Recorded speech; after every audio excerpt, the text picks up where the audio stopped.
I'm Tracie Decker, and you're listening to Deep Thoughts about stupid shit, because pop culture is still culture. And shouldn't you know what's in your head? Today, I'll be sharing my deep thoughts about Wonder Woman with my sister, Emily Birken, and with you. Let's dive in.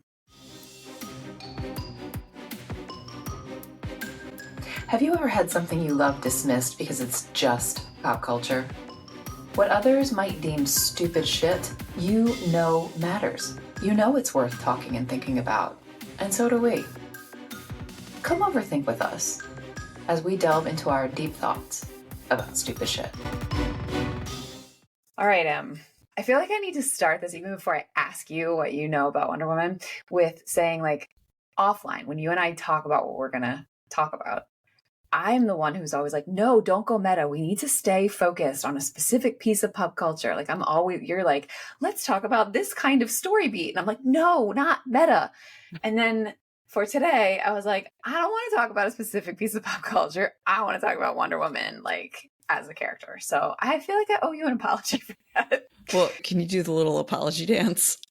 I have to practice it. But you'll get it offline, I promise. Okay. I do have a reason for that, which I will get into. And I'll start by saying, obviously, you know about Wonder Woman. Like, she's out there in the zeitgeist as, like, a thing. So tell me, like, what do you know? What do you remember? Like, what do you think of? What's the first things you think of when I say Wonder Woman? Lynda Carter. So, yep, same. Now, part of that is growing up, you loved Wonder Woman. I did. I feel like I was a little too young to appreciate the TV show because it was, I don't know the exact dates of when it was out, but I feel like it was out when you were old enough to be watching TV, but I was not quite yet. But I remembered that you really loved Wonder Woman. Because I was a little bit at the wrong age for the TV show, I never really interacted with Wonder Woman as a character much growing up because we didn't read comics. And then they had started making superhero movies, but, it took until, 2017 before we got a Wonder Woman movie. Yeah. So, we had Superman, we had Batman in the 70s and 80s, but that was it. I know that I always really liked that she was Wonder Woman rather than Wonder Girl, because it seemed like all the other female characters, you had Batgirl, you had Supergirl, and it really kind of undercut their power. Totally. Which I don't know if I could have articulated that as a kid, but I remember liking that and feeling like that put her separate from me in a, like, positive way. Like, I'm a girl. That's Wonder Woman. Right. I think there's also, like, for you in particular, who are such a language nerd and also such a, like, you want patterns. And so Batman's equal is not Wonder Girl, right? Like, Batman, Wonder Woman. Like, yes. So I think that I suspect you could have articulated that even as a child. Yeah. Because you had the She-Man Hera thing. Yeah. She-Ra, He-Man, She-Ra and He-Man thing. Yeah. Because I loved He-Man. She-Ra came second. I hated that her name was She-Ra instead of She-Woman. Yeah. I'm like, this doesn't make sense. Like, this is a pattern interrupter. Right. So I did wish that her powers were kind of cooler before the 2017 movie came out. Because before that, I was just like, okay, so she's got the lasso of truth, and then she's got the bracelets that I don't remember exactly what they do, but, like, they could do bullets, like they could and I'm like, and then she could spin around and that might have just been the Lynda Carter version, but she could spin around and just change from Diana Prince into Wonder Woman. And I didn't really like her costume. And that was mostly because I was just like, that doesn't look comfortable. Although I liked the boots. The boots, I really appreciated the boots. And then the invisible plane, which always was just like, how would that work? How do you not lose it? Like, I have trouble remembering where I park and I can see my car. Like, how do you know where the controls are? So that was me overthinking it even as a kid. The other aspect of Wonder Woman that I feel like I should bring up is when the 2017 film came out, I loved it. I mean, loved it because it was made for me. I mean, it was specifically made to be my movie because I am a middle-aged white woman who grew up with Lynda Carter a little bit. And I saw some conversations online where particularly people of color were saying that there were some weird problematic aspects of race, particularly in the Amazonian society. And then the fact that Robin Wright, who was my childhood Princess Buttercup, had grown up to be an Amazonian warrior. I was just like, no, the Amazons are perfect. And I didn't want to hear that. And so I posted on Facebook, and I'm not proud of this, and tagged two of my friends who are Black women who I know are both very into like pop culture, superhero movies, things like that, to be like, it wasn't that bad, was it? One of them hadn't seen it. And the other one very gently and kindly called me out and said, look at how you're phrasing this question. What is it that you want me to say? And I don't remember exactly what she said, but she made it very clear that I was centering myself on something that is not about me. And that was revelatory for me in my anti-racism work, and also in my understanding of what I still need to, the work I still need to do when something is geared towards me, and understanding like the immediate defensiveness that you see from people who are privileged in ways that I am not. I also I consider that such an act of trust and friendship from my friend, who actually I'm inviting to come on the show later. She's very much into anime. We'd love to discuss anime with her. Just recognizing the vulnerability that she showed in calling me out when I was clearly in this defensive crouch. So that's what I'm coming into with Wonder Woman.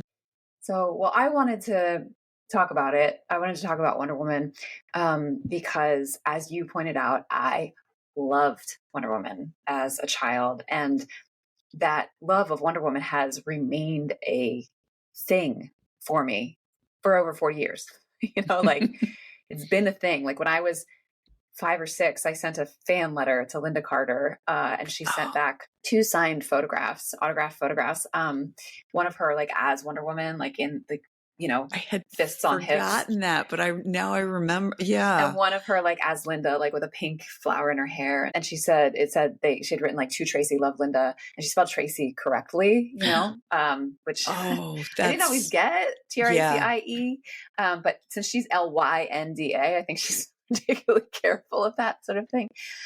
Anyway, those pictures got lost in a move at some point. If I still had them, they would be proudly framed, where you can see them behind me in my video conferencing. Anyway, so she's been very important to me, and sort of used her as a empowerment symbol for myself and things. And the reason I wanted to talk about her in a more meta, although clearly centering Lynda Carter's portrayal, is because, as you say, that TV show was airing a long time ago. In fact, it aired from 75 to 79. So even I was watching it in reruns. And I actually don't remember a single plot line from then.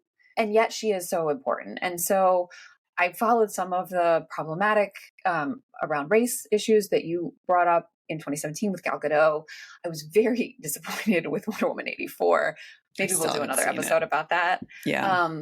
Although now that I'm learning, I've spent some time researching in preparation for today. So it changes the way I think about Wonder Woman 84 a little bit. But I really wanted to take some time to investigate who this character is, how she's been used, what her origins were, because of our tagline. I want to know what's in my head. Mm-hmm. So that's why I wanted to talk about it with you. So there's a lot more. We've only been prepping for this, we decided 2 weeks ago. So there's a lot more research actually out there. So maybe in a year or two, we'll revisit this or something when we've had more time, or maybe listeners will share additional resources with us. But for a quick podcast, I think I have enough to keep us talking. So Wonder Woman was created in the early 40s by a psychologist actually, William Moulton Marston was his name. He was a professor who was a psychology professor, and it was an early proponent of the lie detector test. It seems he didn't in fact invent it, but was an early like advocate of it and did investigate the physiological signs of deception independently. Anyway. That's really interesting with the lasso of truth. Yeah, not a coincidence. Not a coincidence. And Marston was what I can only describe as a feminist for the 40s. It wasn't a nuanced feminism. There was still a sense of like hierarchy. He just thought the wrong sex was on top. Because he had this, there was still a very, as far as I can understand it, there was still a very essentialist understanding of gender, and the psychology of gender, insofar as he believed that like society would be better if the more empathetic and more nurturing sex was in charge. And so he wanted to empower women to bring about this like social change, but it really was about sort of reversing the hierarchy and having rather than some sort of equality. He also was a researcher on sexual bondage, dominance, and submission, and actually believed, like the way he talked about his psychological theories, he believed that sort of dominance and submission, and there were two other postures, that attunement, which I don't understand what he meant by that, and something else that he believed were the building blocks of all emotions, which like I was having a really hard time following what. And I wasn't reading his writing. I was reading like somebody writing about him. But anyway, that also shows up a lot in the Wonder Woman, the early Wonder Woman comics. And in fact, he said that like the greatest happiness we can achieve is when we submit to a benevolent dominance. Dominator. Yeah. It was weird. And he said things like, I read things that he would say in defense of Wonder Woman that were contradictory to other things that he was saying about his theories. So I'm not going to go too much further on that, but that was a thing. He also, for the 40s, was a sexual radical insofar as he was married to a woman. And also the three of them were involved in a polyamorous relationship with another woman, Olive something or other. I can't remember her last, Olive Byrne. And it's unclear as to whether or not the two women had a sexual relationship between them, though I suspect they did. And there was a biopic about him that actually came out in 2017 called Professor Marston and the Wonder Women, which I haven't seen yet. I remember when that came out. Yeah, I haven't seen it either. That definitely implied, just based on the trailer, that the two women also had a sexual relationship. But they all three lived together in the same house. Both women had children by Professor Marston that they all three raised together. And in fact, William and Elizabeth adopted Olive's kids at a certain point to make sure that they could have full inheritance and things. So this guy was like, for the 40s, like pretty darn progressive and out there. Yeah. So, and he actually had taken this really deep interest in comic books as a method to influence society. So his mission with Wonder Woman was to empower women to sort of take on this more dominant role, and to kind of enculturate boys to accept it, which is really fascinating. And I think some of that you see, I went back and watched the pilot of the Lynda Carter TV show, and you see that a little bit, at least in the pilot, whereby Steve Trevor is the damsel in distress, right? And Wonder Woman is saving him repeatedly. Right. And in fact, he's in that one, like at one point he's bound up because he's been taken prisoner, and she like has to get him out of the trappings. And so there was definitely that sort of switcheroo that I mentioned before. The bondage shows up in that pilot where Wonder Woman herself is not bound. She either does the binding. At one point she uses the lasso to bind the Nazi double agent, who is also a woman, or she's getting Steve out of bindings. But in the 40s, in the comic book, the binding happened every which way, right? Like, in fact, part of the mythos, the bracelets in the comic book allow her to control her power.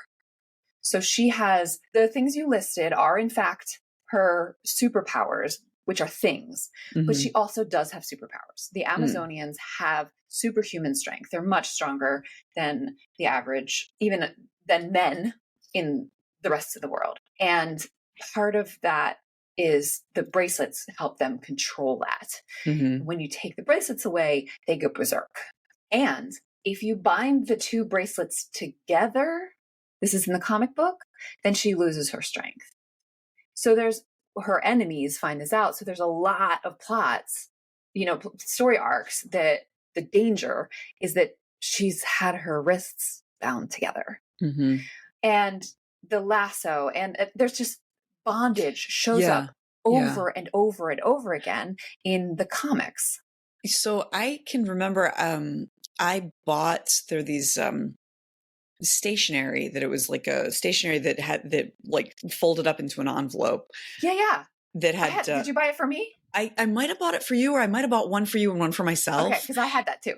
Yeah. And it was old panels of Wonder Woman comics. And I remember like several, and it was like the same 4 repeated, right.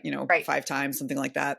But there were like a couple where I was just like, that's not the Wonder Woman I know. Cause it was like bondage. And there was one where she was like brainwashed into marrying a monster and stuff like that. And it was just like, what? Yeah. And so at the time, like when censors were like, Professor Marston, according to the secondary source that I was reading, like his response was kind of like, so bondage is not a problem. Sadomasochism is a problem. But these, like the Amazons like want to be bound, and the reader knows that Wonder Woman will be safe. So they're not suffering and she doesn't suffer. So really it's okay, because it's not about sadism. It's about just control. And like, that was his argument. And he had this whole thing about how like, there was this very essentialist, like women want to be controlled thing that felt totally counter to the like sort of 40s version of feminism that he said was the reason he started. It was so weird. Like my brain was exploding as I was reading this. So one thing I do want to say is, like, I understand what you're saying. It's like running counter to that, but I've mentioned before that my biggest writing influence is Barbara Michaels / Elizabeth Peters / Barbara Mertz, who she died in 2013 at age like 88 or 89. So she would have been born in the 20s. And you look at her older books, like she started writing in the 60s, and she's always been very explicit, like that she is a feminist. But then she would have things in there about how like, her female characters do want to be dominated. And this was generally in like her historical fiction is where she would like kind of express that. But there was still like little sprinklings of it in her contemporary fiction. And I know that she proudly and explicitly described herself as a feminist her entire life. So I think like some of this may be there was this essentialist idea of like women soft, men hard, like women nurturing, men dominating, that was so embedded and ingrained in our culture that even people who are being subversive and being progressive and like pushing against the strictures of society, the subjugation, couldn't get past that. Yeah. So, okay, I'm coming back to the comics now. So he defends himself with the comics. Now, one of the reasons that I think the comic book industry kind of welcomed him and allowed Wonder Woman to happen was that in the country in the 40s, women were taking on roles that had traditionally been male because they had to, because of the war effort. Rosie the Riveter. Yeah. Exactly. So there was a degree to which this kind of women's empowerment was a part of the war effort. And I think that's part of the way that some of the industry justified this subversive character. And, the sexual stuff too, right? Because like there were fan letters coming to Charles Moulton, which was the pen name for William Moulton Marston, and somebody Charles something, like his co-author, about like how much this sergeant or something in an army base was, how turned on he was by seeing women tied up. It was selling magazines. 95% of the readers of Wonder Woman in the 40s were men, right? So today we sort of think of it as like, this was for us women. But actually at the time, that wasn't the readership. So you were going to say something. I'm just thinking, and again, I'm no expert when it comes to classic comics, but just knowing the ways in which women are drawn in the comic book industry, that's only really just now starting to change. It feels like there's a long history of like, yeah, we'll allow women to be superheroes, but they're going to be wearing thongs or whatever. Right. Well, right. So that's actually an interesting point, because I think with a different artist, Wonder Woman would not have made it past the censors. Like the artist that they had, whose name is escaping me right now, Peters, had this sort of old timey kind of a look, and he was the artist in the first several years until Marston. After Marston died, this guy was drawing Wonder Woman, and it was this. Yeah, she had almost this like Victorian sort of sensibility, not in her costume, but in the way she was rendered.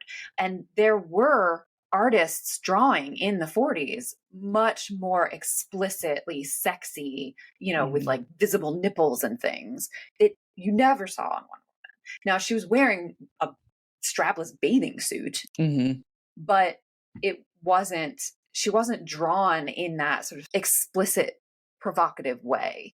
And I think that actually also contributed to your point about what was allowed, contributed to her being like kind of under the radar, censors. Yeah. Even with the bondage and stuff. So I found all that fascinating. One of the things too, like during the 40s, thinking about the war effort, like the other superheroes at the time, they fought Nazis too, for sure. Superman fought for truth, justice, and the American way and all that. But according to the author of one of the secondary sources I was reading, like the actual like real estate devoted to fighting Nazis in the books was much higher in Wonder Woman than any of the other superheroes, which was also kind of an interesting fact that I don't quite know what to do with. But I was interested to see that carried over into the first 2 years of the Lynda Carter show in the mid 70s, where in the pilot, it's set during World War II, and Steve Trevor is a pilot. And he's actually taking down a Nazi plane. That's how he ends up on Paradise Island in the pilot. So, that factor that like she was a part of the war effort in multiple ways in that way, which I thought was, looking back is really interesting. Now in the 70s, the show got canceled by one network and then picked up by a second. And when they brought her back on the second network, they made it contemporary. So they moved it from the 40s to the 70s. And now she's working with, instead of Steve's son, a different actor. So that all is an interesting, like, how do we make this more relatable for our viewers? And trying to decide what I want to talk about next. Looking back at the history of her. So I pointed out the fact that sort of the broader industry maybe allowed her to be who she was, to help encourage, the women to become Rosie the Riveter, not just be housewives anymore while their men were off to war. And then when the war was over, that sort of showing the way for women continued. So she got married to Steve, and the jobs she then took were much more traditionally female jobs. Like she had been working as like a spy, and it's like she'd been doing frontline stuff fighting Nazis. And then after the war was over, in the comics, she was like a relationship advice columnist and like a singer or a fashion model or something. And like fighting crime was like what she did in her spare time when she wasn't like doing her job or being a wife. And that was also like to help encourage women, like, okay, you're going to break society if you keep working. Like go back.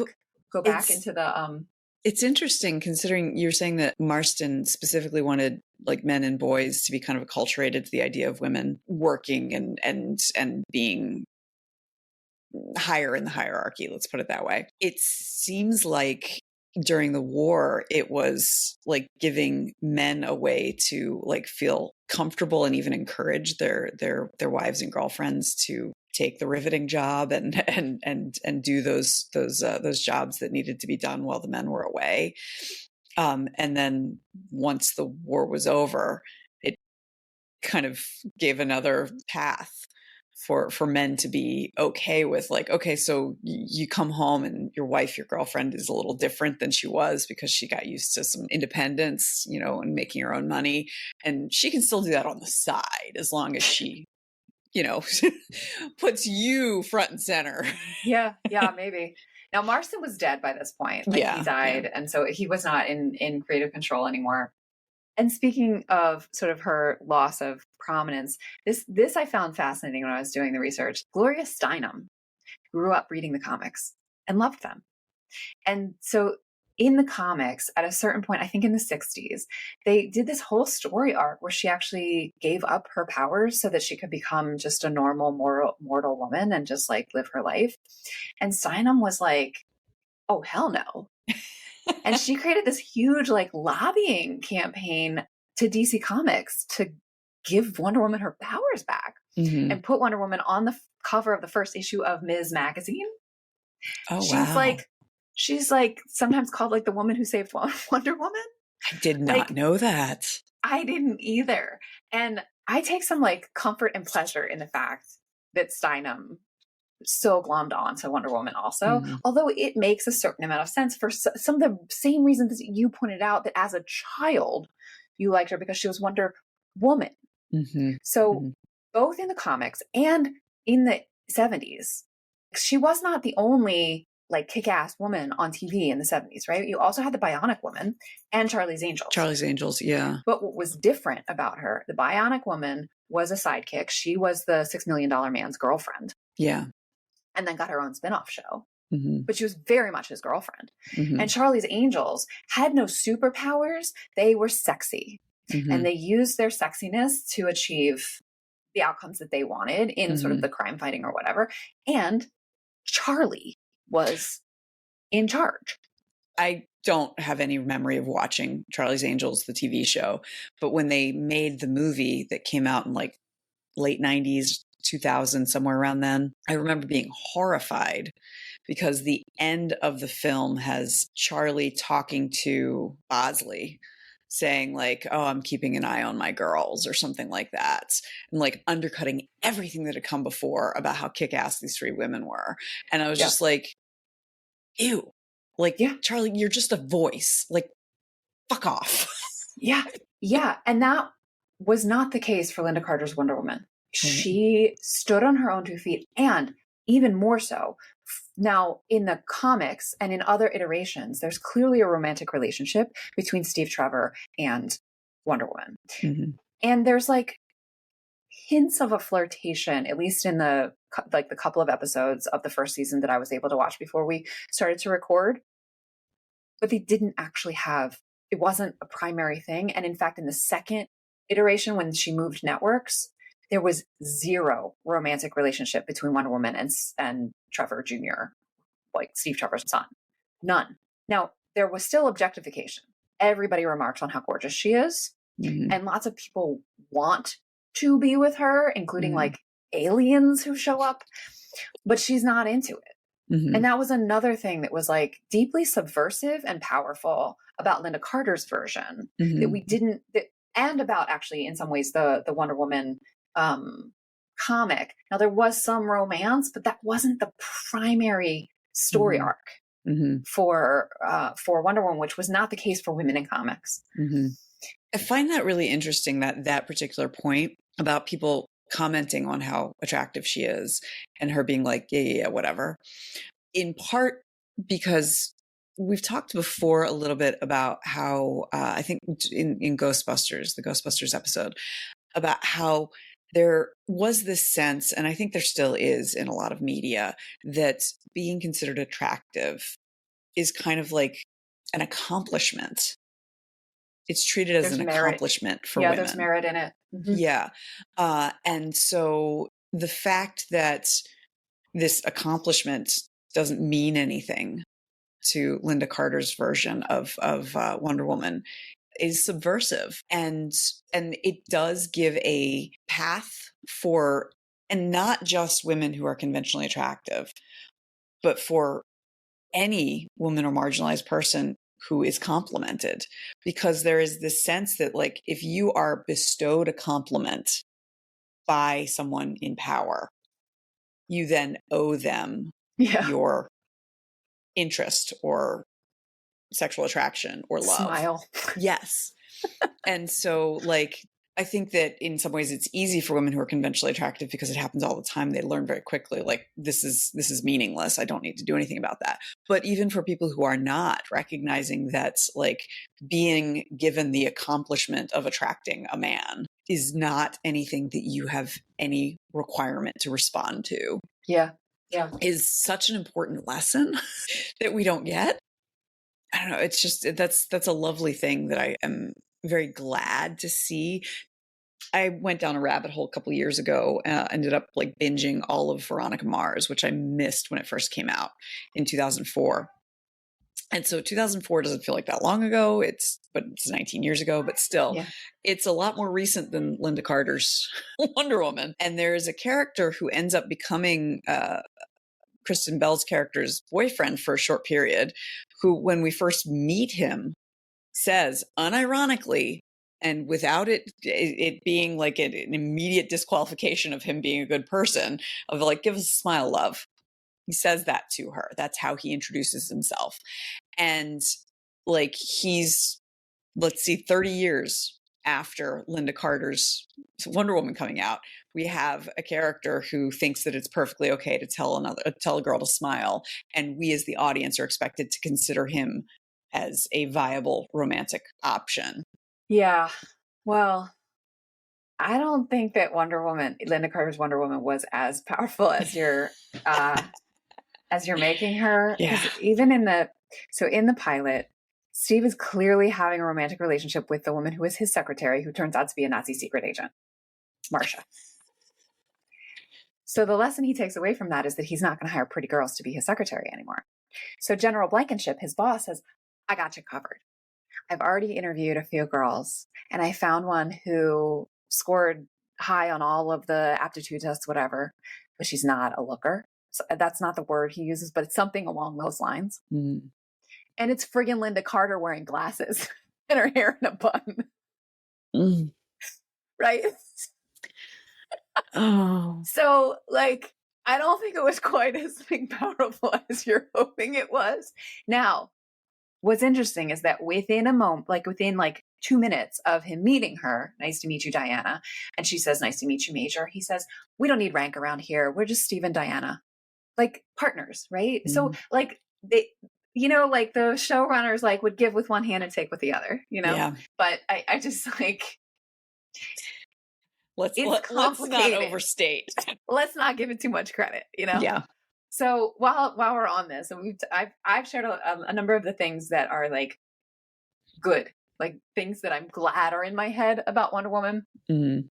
So I think we should actually let's talk about some of the things that maybe are less good. So you already pointed out the lack of racial diversity in the 2017 version. Specifically, it was pointed out that all of the Black and brown Amazons were shown to have kind of marginalized jobs, like there was childminder. Yeah, like they were the ones who were looking after Diana as a little girl. They were servants, basically. Yeah. And it was the white Amazons who got to be generals, and it's obvious. I mean, it's an obvious reiteration of a hierarchy that it should not exist. So in the 40s, they dealt with race just by not dealing with it. They're just, even the war effort, Wonder Woman fought Nazis. The Japanese were not as enemies of the country. They just didn't show up. Mm-hmm. They're just complete absence of any kind of racial diversity in the comic book. And similarly, I believe in the Lynda Carter TV show was similarly pretty white. Now, later in the comic book, like after Gloria Steinem's pressure campaign, the head of DC Comics was like, okay, I gave her lasso back. I gave her bracelets back. I gave her invisible plane. I gave her a sister, a Black Amazonian sister named Nubia. Will you leave me alone now? I have not read the stories with Nubia, so I don't know how she's treated. The name makes me think maybe not so great. Yeah. Yeah. So there's that. They're also in the 40s, like one of the recurring characters was this frenemy, Etta, who like worked at a women's college. She was like a sorority sister or the head of a sorority at a women's college. There was a lot of fat phobia in the way she's depicted. She's chubby. She always has candy in her hands. And she's like always like sort of torturing the sorors. Like they have like baby week, which is something Marston had actually seen at the college where he taught, where the girls had to dress up like as babies in diapers with bonnets and stuff and get paddled on their tushes. And like that shows up in the comic. Greek life is so weird. Yeah, I don't know. Like he wrote this whole, like it was a whole case study that he did, like psychology about the dominance and attunement and whatever. Oh my goodness. Anyway, so Etta she's a running character. She's always drawn, again, these characters were not drawn the way we think about superheroes with like the bulging muscles, but she was always chunky. You know, she was drawn as very rotund, always had candy either in her hand or like being put into her mouth. Like she was intentionally made sort of grotesque. Like it's just like look up fat phobia in the dictionary, you know. It was pretty bad.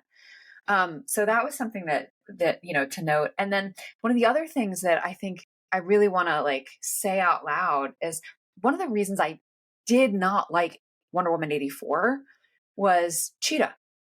I found the whole story about her jealousy of Diana like just so anti-feminist, right? Because especially in the Wonder Woman 84 movie, like she's like a professor and she's like very accomplished woman, and she's jealous of Gal Gadot's Diana Prince's, you know, grace and beauty, and that's what makes her evil or make bad choices, I guess.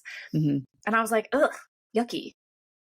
Cheetah was a comic book villainess. And she was jealous of Wonder Woman. That was lifted from the comic book. And I think that's really like important for me to know, right? That the movie makers were looking back at source material. And like, I mean, I can't but ask like, well, why'd you choose that one? Yeah. You know, like, so obviously there's something in that somebody found like relatable and authentic. I have not seen Wonder Woman 84 in part because you were like, but I read about it when it came out, and I read about like that very aspect of it. And one thing I have wondered is if what the filmmakers were going for is that lack of solidarity between women and like looking at women as fellow women as competition is what leads to negative like behavior that could cause evil.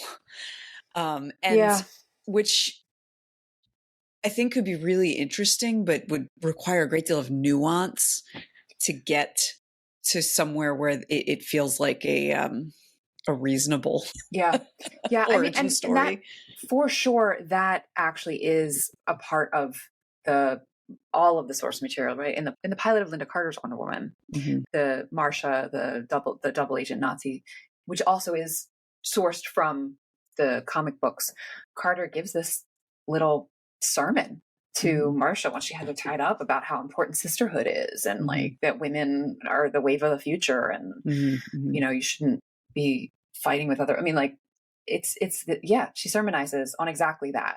And in the comic book, at least, like that character in the comic book, the Amazonians like have like another little island that they turn into Transformation Island, which is like a penitentiary, but I guess it's meant to be like transformational justice, where they teach women about the importance of sisterhood and whatever. And so that character actually goes there and is transformed, but she's the only one. Everybody else escapes apparently from the island and then comes and, you know, recidivism is really high for escapees. But that actually was another thing that was different about Wonder Woman. Like, she subdued her enemies. She didn't kill them. Mm-hmm. And that was different in the Wonder Woman books from other comic books at the time. Yeah. You know, this brings up an issue from the 2017 Wonder Woman that a friend of mine, who also I would have thought would have loved the movie, but she really had a problem with. And I saw this scene differently, but I think she was probably correct in the way that the filmmaker intended it. So if you'll recall, there's that party that Steve Trevor goes to and is like trying to charm his way through to I cannot remember her name, but the Nazi woman who had come up with the poison gas. And so he's talking to her, and the way that my friend saw that was like the evil Nazi woman was like, oh, he's pretty, I'm going to listen to what he has to say. And she's like kind of under a spell. And now, to be fair, Chris Pine could say anything to me. He could read me the phone book, frankly. Yeah. And there's a fantastic moment from when that Chris Pine and Gal Gadot were on the tour for the movie. They're on the media tour where he's talking and she does this like bites her bottom lip, like looking at him. And she's married and had just had her like second or third child and like clearly like not with him, but like it's just like that is the most relatable thing. Yeah. Anyway, the way that I saw that, because this Nazi woman who like, it's the kind of villain I love because she was like brilliant and a zealot. And basically, if the movie had been like, she could have been a hero if she weren't doing evil stuff, like just because she had all of the things that I find admirable. And I think she was scarred. So, right.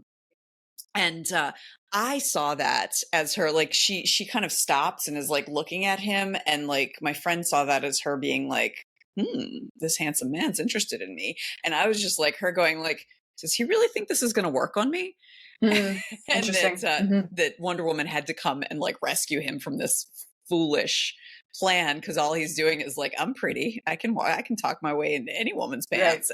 Right. And so I'm thinking about that in terms of what you're talking about with the cheetah character and all of that is like, it comes from this sense of perspective, and like, you need to have a context and nuance to determine what's really going on here. Cause we don't have the narrator or like panel telling you what's going on in the Nazi woman's head. And you know, Wonder Woman 84 clearly didn't do a good job of making it clear that like it's not Cheetah who's the problem, it's the society and system that makes women think that they, you know, there can be only one. Well, and specifically that grace and beauty are more important, yeah, and worth sacrificing everything for. Yeah. You know, so we've been talking for a while, but there was one aspect of the Wonder Woman kind of mythos that I actually really wanted to talk to you about, because you know Greek myth much better than I do, right? So one of the things that I was reading about, so these are meant to be the Amazonians. They, even from the comics, they were dressed in like Greek garb, right? So they're meant to be the Amazonians from Greek myth, who the ones who like cut off their one breast to have a better right breast, so they could pull the bowstring better, a bow more easily. And the secondary source that I was reading that was talking about this pointed out that in the Greek myth, you know, in all the Greek literature, they were denigrated, right? That was used to sort of demean them because they were taking on like male roles, and rape was regularly used as a weapon against the Amazonians. And in particular, like Hippolyta, that is the name of Diana's mother on Paradise Island, and Hippolyta was raped by Theseus. Do you remember? Unfortunately, that I don't remember very well. I do know Theseus was a bit of an asshole. I would not be surprised if he raped Hippolyta, because there's plenty of that as well throughout all of the stories.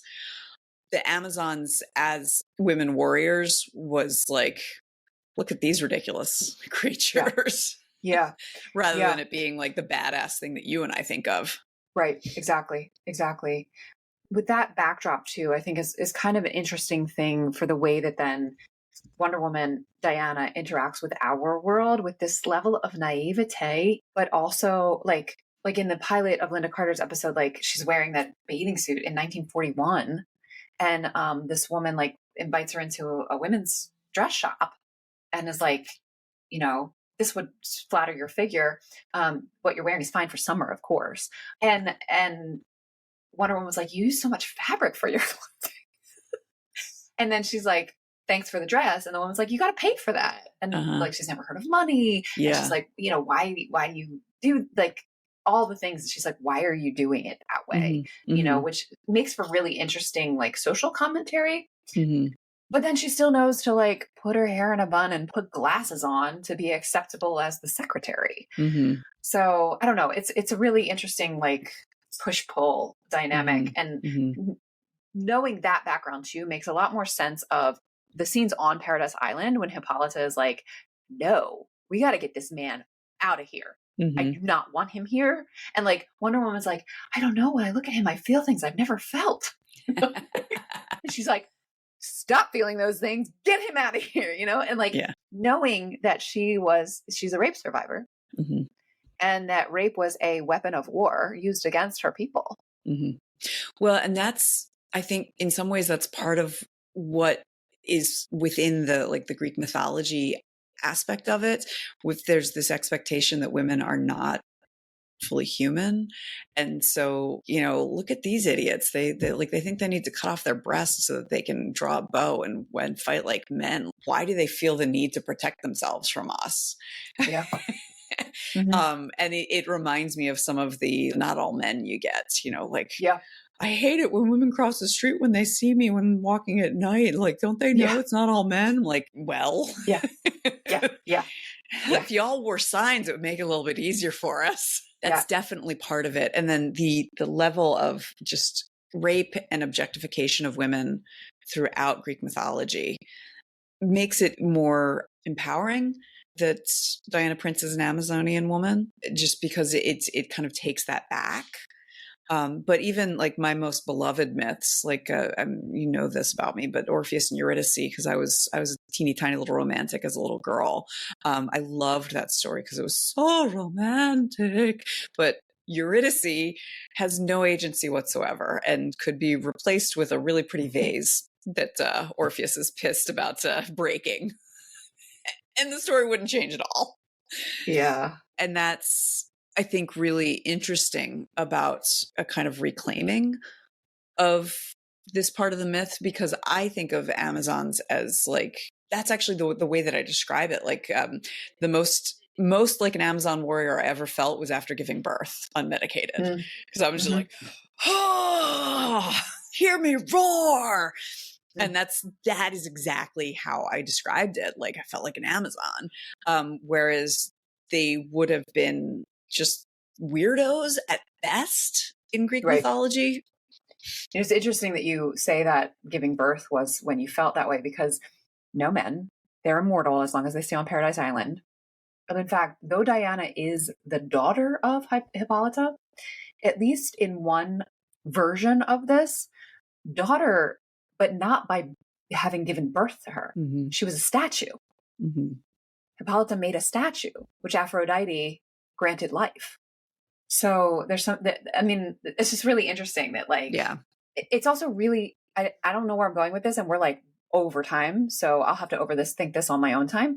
But it's really interesting to me that these Amazonian women who are like symbols of feminine power do not give birth. They do not reproduce, which is for many human beings like exclusively feminine power. I don't know where I'm going with this. Well, no, but that's just really interesting. There's a tension in that. I feel like there's a strong tension in that. Well, that like, I wonder if a woman had written it originally, if instead a woman might have imagined that these Amazonians had figured out how to reproduce without men, rather than that they're immortal and have to have Aphrodite grant grant life to a statue.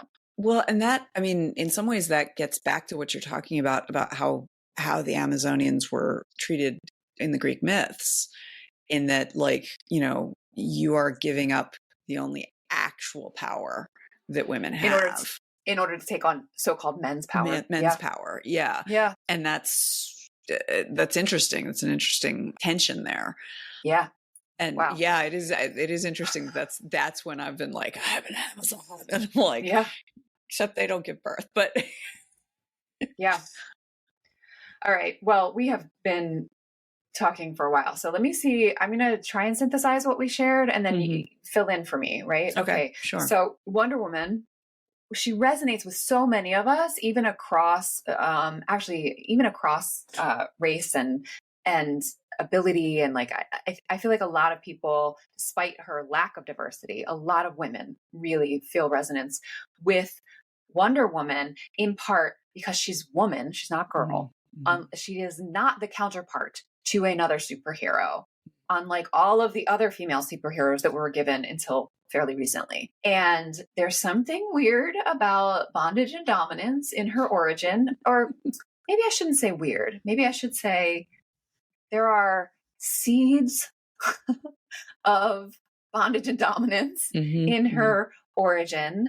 She was progressive, but also of her time in the 40s and in the 70s. And I guess maybe in the 20 teens. Some of the sort of Greek influence that Marston pulled from gives us some really interesting roots, but also some serious tension. What am I forgetting? I feel like I'm forgetting some of my negatives. The characters of, I think, Etta and Cheetah are problematic.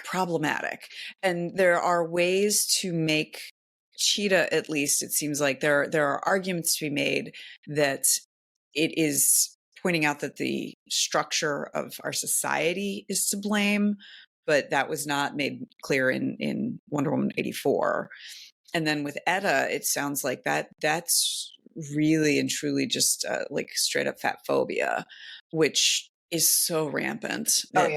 I'm not surprised it was so deeply embedded in the comics. And there is some benefit to the fact that, like, romance was not the driving force of Wonder Woman's story arc, but there is still a very weird push-pull with Wonder Woman's beauty. Yeah.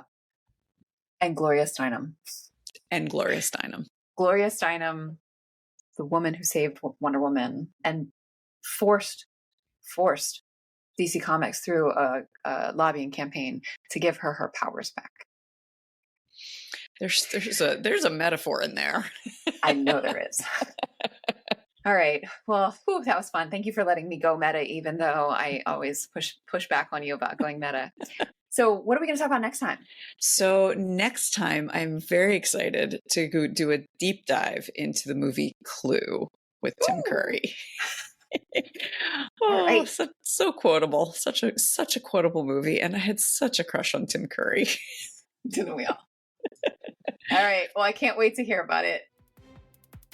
Thanks for listening. Our theme music is Professor Umlaut by Kevin MacLeod from incompetech.com. Find full music credits in the show notes. Deep Thoughts is a labor of love, but that doesn't make it free to produce. You can help keep us overthinking. Support us through our Patreon with a link in the show notes. Leave a positive review so others can find us. And share the show with your people. Until next time, remember, pop culture is still culture. And shouldn't you know what's in your head?